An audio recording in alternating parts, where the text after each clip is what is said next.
C'était l'un des éléments qui a contribué au conflit électoral au Kenya. Avant les élections, la composition de la commission électorale kenyane a été modifiée de façon unilatérale par le président Kibaki, qui a nommé une vingtaine de membres de la commission de son bord politique. Donc effectivement, même si l'institution s'appelle Commission électorale indépendante, à partir du moment où le contenu, donc la substance, les membres sont partisans, effectivement, le résultat... On signale qu'on arrive pratiquement à la fin. Je voudrais simplement que vous vous prononciez en quelques, je dirais en 30 secondes, sur le Nigeria. Oui. Le Nigeria d'aujourd'hui n'est pas très stable. Oui. Oui, mais je crois qu'il y a un test que le Nigeria devrait traverser entre aujourd'hui... Avec Goodluck et Jonathan, là? Avec l'acceptation, au cas où le président Yar'Adua ne revient pas vivant, nous lui souhaitons bonne santé d'ailleurs, mais au cas où il ne reviendrait pas vivant, il faudra que le Nigeria accepte Jonathan Goodluck comme président de la République, sans lequel, effectivement, le Nigeria risquerait de basculer une fois. Bon, alors, pour sortir, on revient à vous. Puisqu'on parlait du Cameroun et vous parliez d'alternance, vous pensez que la solution au problème Cameroun, si tant est qu'il y en a un, c'est l'alternance aussi?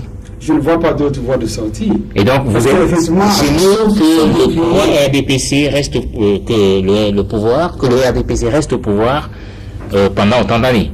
Je suis gêné par cette absence de consensus autour de notre cadre électoral. Oui. S'il y avait ce consensus, on s'afficherait du parti gagnant, parce qu'effectivement, le parti qui aurait gagné aurait le soutien de la base. Et un consensus peut déboucher sur la non-alternance dans le cas du Cameroun. Oui, effectivement, vous savez, ici, c'est pas exclu qu'un parti au pouvoir puisse gagner des élections. Ça se fait dans tous les pays. Mais à partir du moment où les gens sont convaincus que cette victoire est méritée, que tous les Camerounais, prenons le cas du Cameroun, tous les Camerounais à l'âge de voter ont été inscrits sur les listes, que le travail de l'organe chargé de l'organisation des élections n'est pas contesté, a été fait de façon transparente. Mais il n'y a pas de raison que les Camerounais n'acceptent pas. Vous avez dit tout à l'heure transparence que vous serez candidat à la présidentielle de 2011. Non, je veux la transparence, d'abord parce que je suis Camerounais, parce que je tiens à mon pays, et je tiens à ce que mon pays puisse faire des avancées. Les ambitions de conquérir le pouvoir.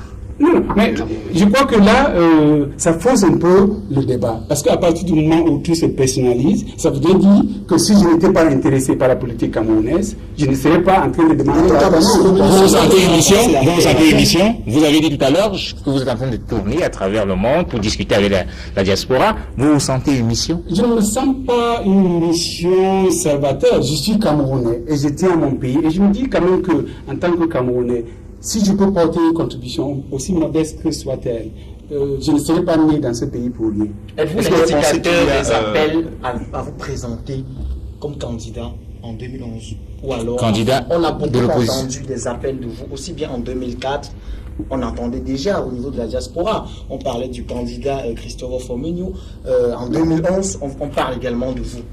Êtes-vous l'instigateur de ces appels-là? Instigateur, je dirais non. Ceux qui me connaissent savent que je suis très ouvert.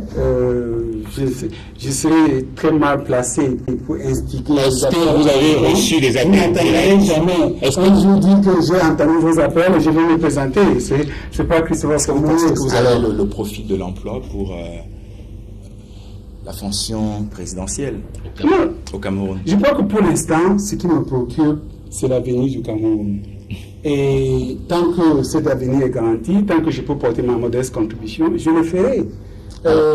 Qui t'a accepté un appel à la candidature? Non, je pense qu'en tant que Camerounais, avec ce que je fais, ce que je peux apporter comme contribution à mon pays, si au jour d'aujourd'hui j'étais indifférent à la gestion de mon pays ou à son avenir, beaucoup de Camerounais seraient en train de dire, mais voilà, un fils du terroir qui est sorti pour chercher mieux ailleurs et qui ne veut même plus porter une contribution au développement de son pays.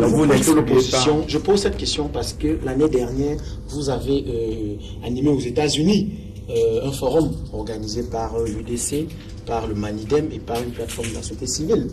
Êtes-vous proche de l'opposition? Peut-être qu'il faudra que je porte une clarification, parce que le forum a été organisé par ces partis politiques que vous avez cités, plus la société civile, et j'ai été l'invité d'honneur pour aller donner une conférence. Et effectivement, je l'ai fait. Et pendant cette conférence, j'ai dit que j'étais disponible à répondre de façon positive à une invitation qui venait d'un parti politique camerounais, quel que soit son bord. Et ça veut dire que vous êtes par exemple prêt à aller dans un parti politique et porter l'aspect du candidat d'un parti politique. Non, je crois qu'au jour d'aujourd'hui, ceux qui me connaissent, et ça c'est ma conviction, je suis prêt à partager mes expériences, mes connaissances avec mes compatriotes. Que ce soit au niveau de la société civile, que ce soit au niveau des partis politiques, que ce soit au niveau institutionnel, il me revient en tant que Camerounais, avec un certain nombre de connaissances. Même du RDPC. Je n'ai pas, vraiment, je n'ai pas été sollicité par aucun parti politique, je n'ai pas de prétention particulière, je ne dirais pas que les gens sont à la recherche d'une caution de Chris Fomonio, donc je ne réfléchis même pas en ces termes. Je voudrais, compte tenu vraiment du potentiel que la diaspora camerounaise peut apporter au développement de notre pays, je voudrais faire ma contribution pour que cela puisse voir le jour. Merci Christophe Fomignon d'avoir répondu à nos questions. C'est pour cette édition de la Grande Tribune qui vous recevait. Merci. Je rappelle que vous êtes bien entendu le directeur pour l'Afrique du National Democratic Institute, le NDI, que les Camerounais connaissent par sa participation au processus électoral qui avait abouti, je dirais, sur des querelles en 1992. Le NDI qui est parti du Cameroun et n'en est plus revenu, mais qui est dans plusieurs pays africains. La preuve, vous en avez parlé aujourd'hui, du Niger, de la Côte d'Ivoire et d'autres pays où vous êtes présents et où vous analysez les situations politiques de ces pays-là. Merci d'avoir parlé du Cameroun et de vous-même. Merci d'être venu.